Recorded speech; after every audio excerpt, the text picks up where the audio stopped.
Majority মানুষজন ভাবে যে বায়োলজি আমি যদি বেশি রাইটার থেকে পড়ি, বেশি বই থেকে পড়ি, আমার মনে থাকবে বেশি বা আমি তথ্য বেশি জানবো।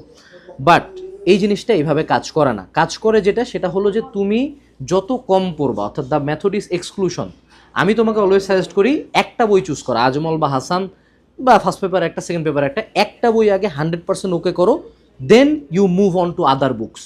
একটা বই 100% ওকে করার পরে ওই বইয়ের বাইরে অন্যান্য রাইটারের যে ইনফরমেশনগুলো আছে সেগুলো ফলো করার চেষ্টা করো। মনে রাখবা, তোমার ব্রেন একটা ইনফরমেশন একবার পড়লে যতবার মনে রাখবে, বারবার পড়লে তার চেয়ে বেশিবার মনে রাখবে।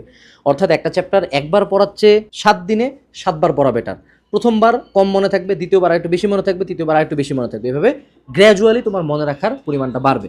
অনেকে বলে ভাইয়া বায়োলজি মনে থাকে না। আমি বলবো যে তুমি সিলেবাসটা কয়বার শেষ করছো, তুমি সেটা ডিসাইড করো। মনে রাখতে হবে বায়োলজি সব এমসিকিউতেও আসে না, সিকিউতে আসে না। এমসিকিউতে দাগানো বই পড়লেই কিন্তু লাগে না।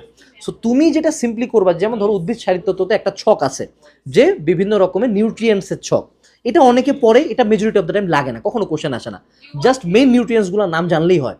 সো ম্যাক্রো আর মাইক্রোগুলোর নাম জানলেই হয়। সো সেক্ষেত্রে তুমি এক্সক্লুশন করা শুরু করো, যে একটা চ্যাপ্টার চুজ করার পরে ইউ ফাইন্ড আউট যে কোনগুলো আমি পড়বো, কোনগুলো আমি পড়বো না।